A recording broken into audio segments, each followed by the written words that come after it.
I'm here with Ward Jene Stroud in the back studio of Cheap Joe's Art Stuff in Boone, North Carolina. And Ward is a musician, entrepreneur, world traveler, and I don't think there's anything that Ward hasn't done. But that's not where we're going today, however. We're going to talk about Ward Stroud, the artist.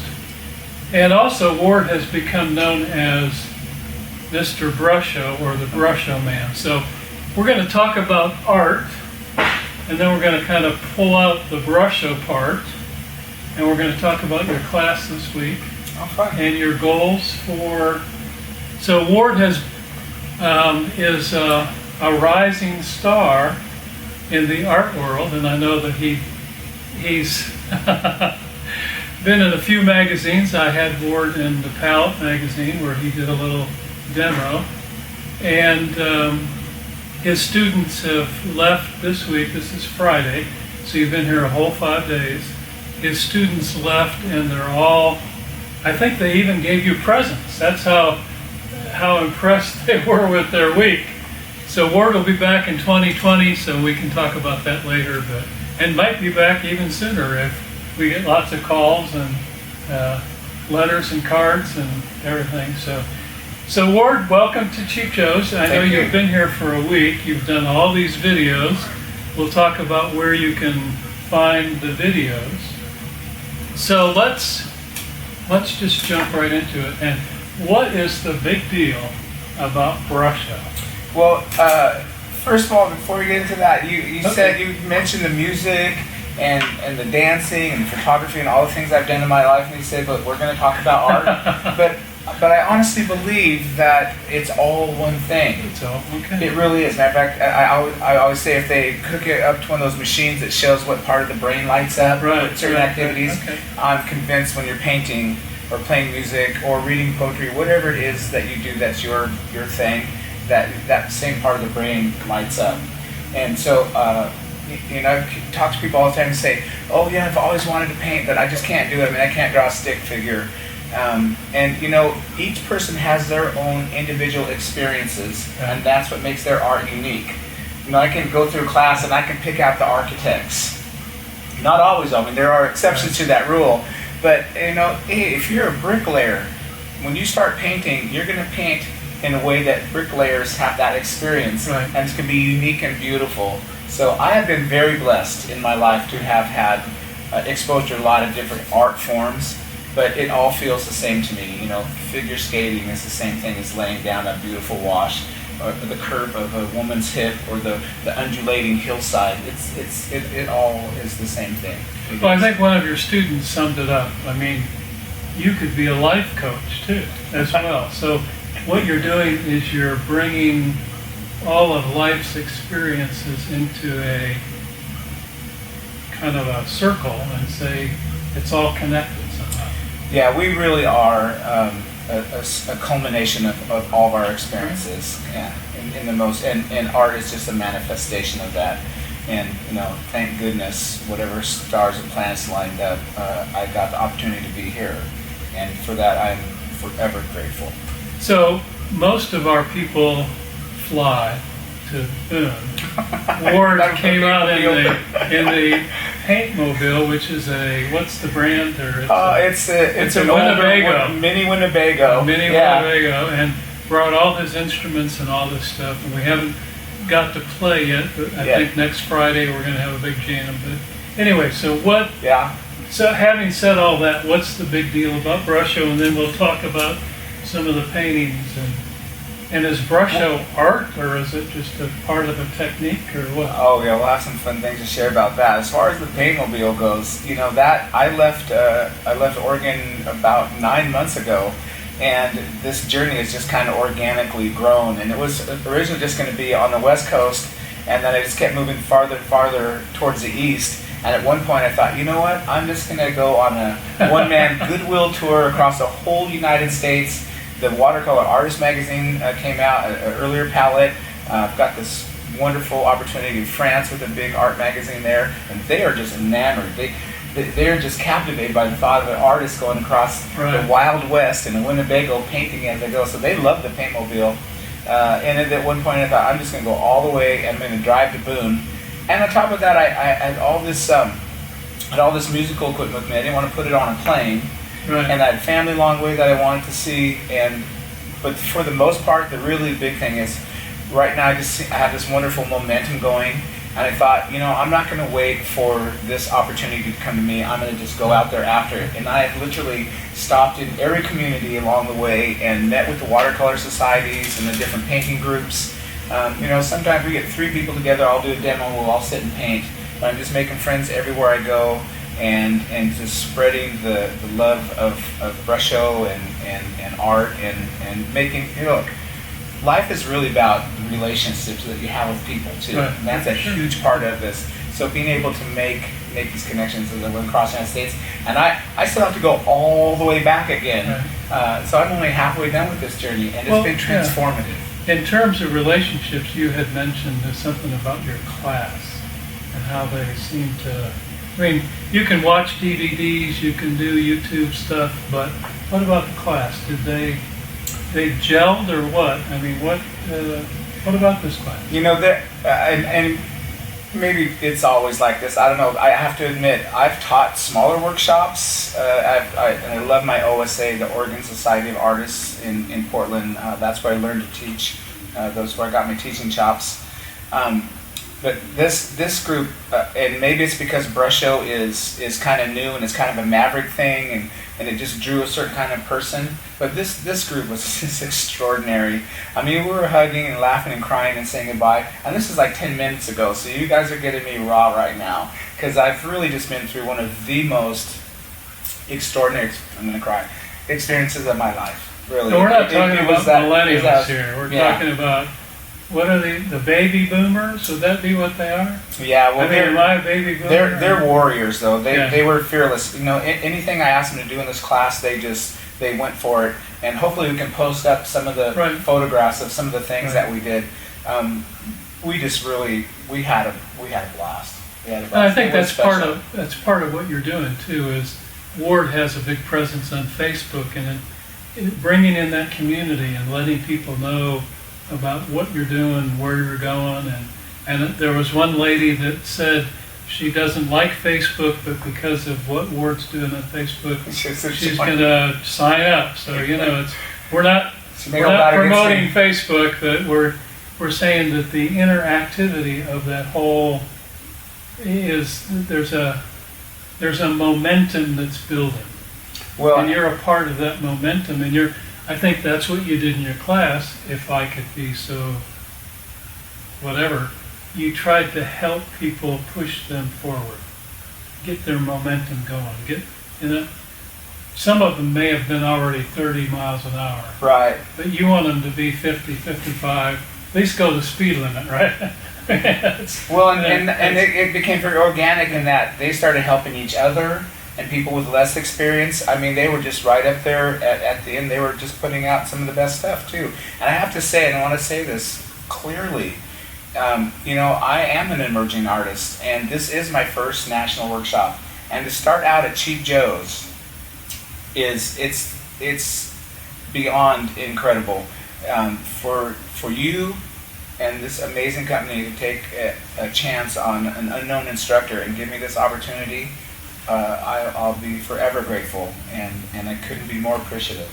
It really, can't imagine from here what it's going to be like. The workshop facility is first rate with overhead projectors and the TVs and sound systems, and the facility and the lunches catered every day. This was a dream come true.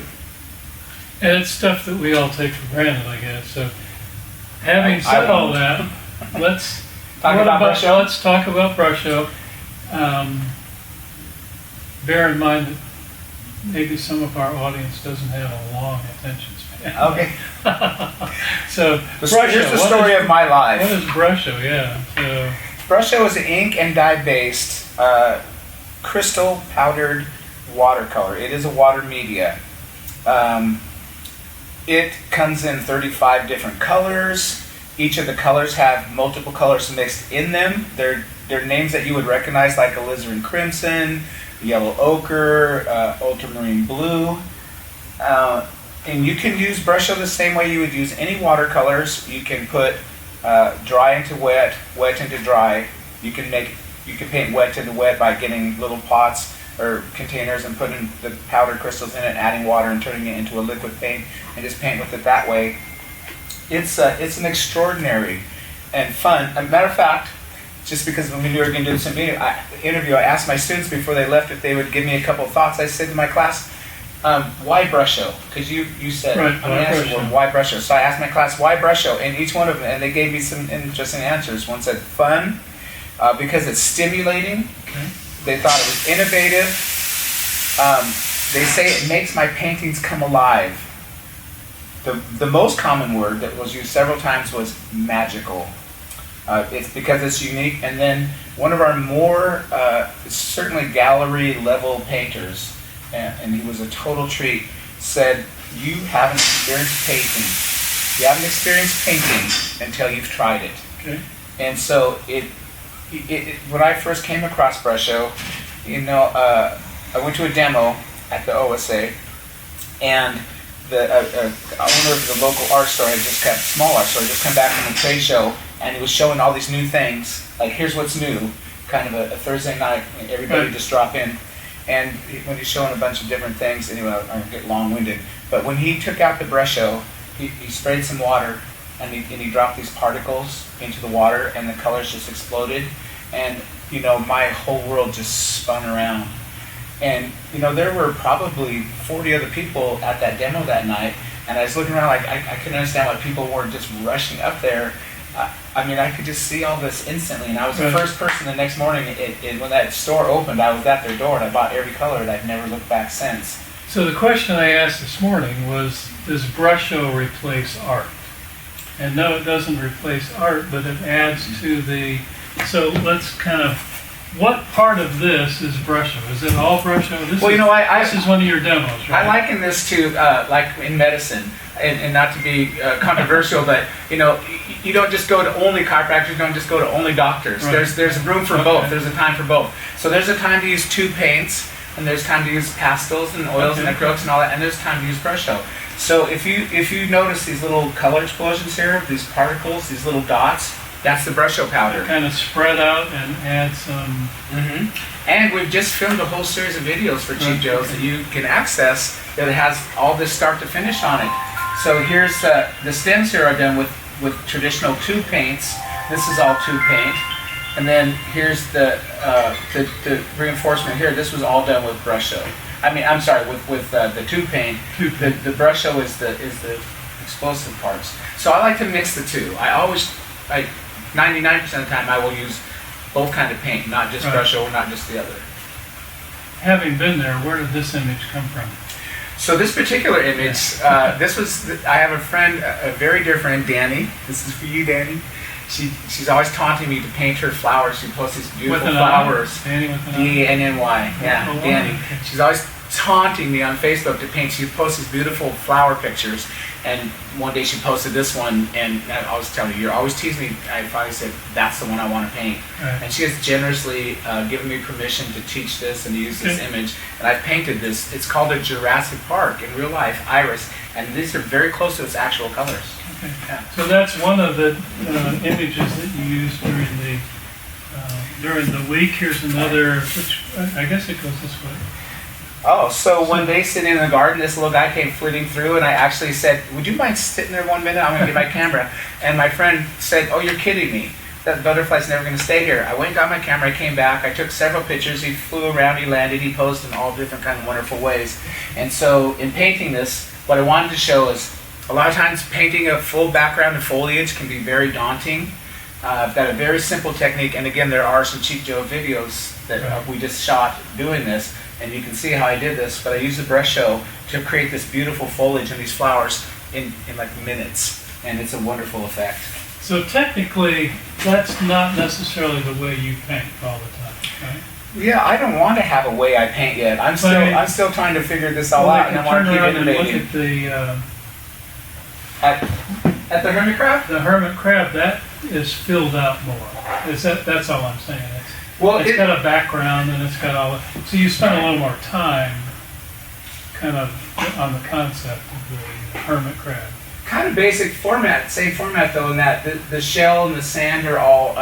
Brusho actually has a color called sandstone. Okay. And then the hermit crab itself is done with tube paints, right. Traditional tube paints, the masking fluid for the dots, and of course the eyes have to have life. Right. And I have DVDs on my website on this with this particular one, and this painting that hangs here at Joe's, one of the great honors of my life, right. is from that actual which DVD. I took off the wall, and let's bring this out here. I think that's my cat. This is one of Ward's award-winning, famous paintings. I mean, if you get the Palette magazine or you go on his website, you can see some of what we would call more complete works.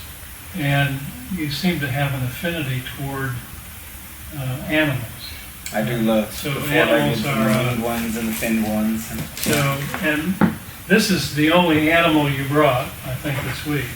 Because you've got the elephant and you've got and some landscapes. Right, yeah. Right. And some really nice stuff. So. And Brusho doesn't have to be always super powerful, really wild. I mean, you can see here I've used it very soft. It's very muted. I got a lot of nice white space down here in the muzzle. I use some masking fluid for the whiskers. And of course, the eyes always have to have life. Very important that the eyes shine. And so it took a lot of time, but I painted the eyes with the tube paints and took a little more care, and then used the Brusho almost like fur. And it's a wonderful effect. And I think the thing I was trying to express is you were an artist before Brusho. Right. You're going to be an artist after Brusho. Thank you. And with Brusho. Right. So Brusho, yeah, I mean, you can take Brusho and throw it on some wet watercolor paper and make something. But ultimately, I think in your workshop, you were teaching some of the basics, some of the composition stuff, some of the things that people need to learn, such as... Isn't that lovely? And you know, the people in the workshop will tell you, we did so much. I mean, I call it Brusho Beyond because we covered so much more than just Brusho. Brusho is a tool, but it's another tool in your in your kit. It's not the end-all, be-all. And I think that's what we need to... It's a tool. Right. Thank you. It's something that people can use to, and you talked about light and dark too. I think, and that was a very important thing that I picked up, that you have to have light, you have to have dark, you don't want to overwork. Right. And Brusho, you could almost overwork if you don't. Well, Brusho is the words, but art is still the language that we're speaking. So you've got to have values, you've got to have focal points, you have to have good composition, you make things interesting. All those rules apply, and that's part of what I'm teaching also. So in one sense, you made it not easy, but you made your class feel like doing stuff was approachable. Oh, no matter what their level was. Because it is. Well, but not everybody could do the lion or the crab. I mean, technically, but so I think that's the thing I got from your class. I could do it, I guess. So yeah, that's saying a lot. So anyway, so let's talk about your class. Let's talk about, since you're new at kind of being an instructor. You come in at the beginning of the week. At the end of the week, what do you want your students to take home? What is your goal for them? I guess I read this thing years ago. A good teacher teaches good technique. A great teacher inspires. Okay. And I feel very confident, especially through people's remarks, that everybody that left here was inspired.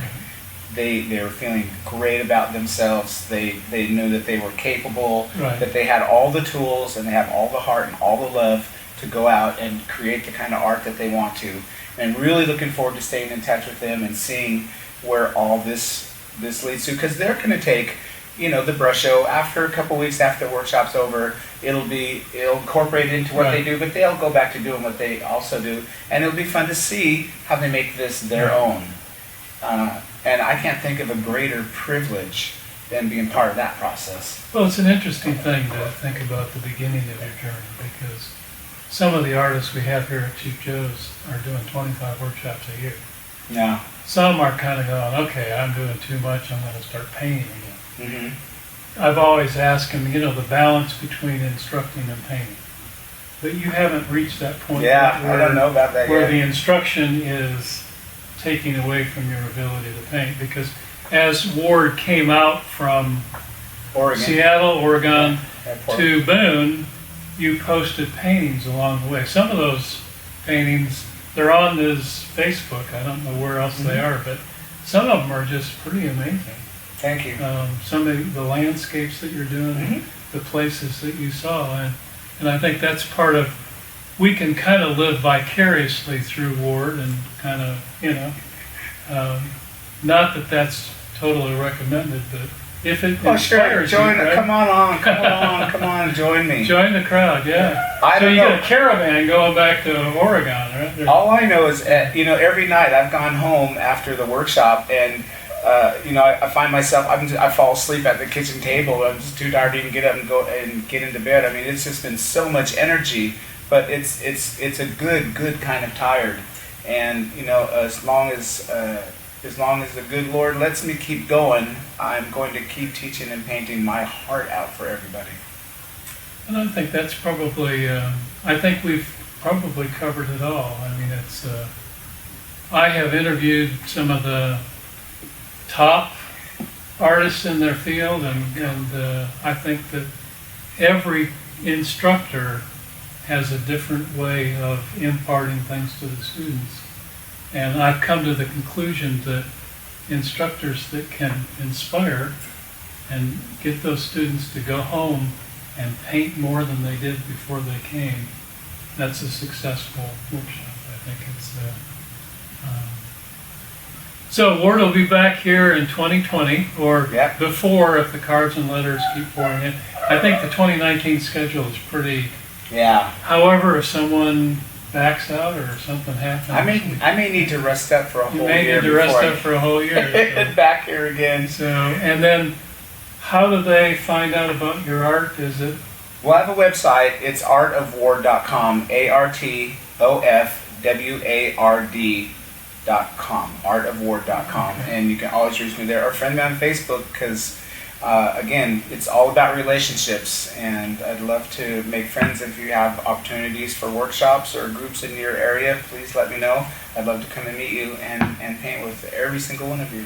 And Chief Joe's has a YouTube site, and apparently at some point at artofward.com you will post the links to your demos. Absolutely. And we had, I'm kind of semi-professional. We had a professional come in here with the lights and camera and record you doing the demos. So yeah, we shot a whole series of really fun, like start to finish. Now I have some DVDs on my website on technique that were done by professional film crew, 3 camera angles and all that. But we shot some of those same videos that you can get for free through the Chief Joe's YouTube channel. And they'll be really fun. Please check them out. I think you'll find them very enjoyable. Even if you don't do brush show, we're still handling and still dealing with basic good painting fundamentals and technique. Right. So check them out and check us out. And thank you very much for taking the time. This is such a thrill. I can't believe the people that have sat here before. I am so honored. Thank you. So,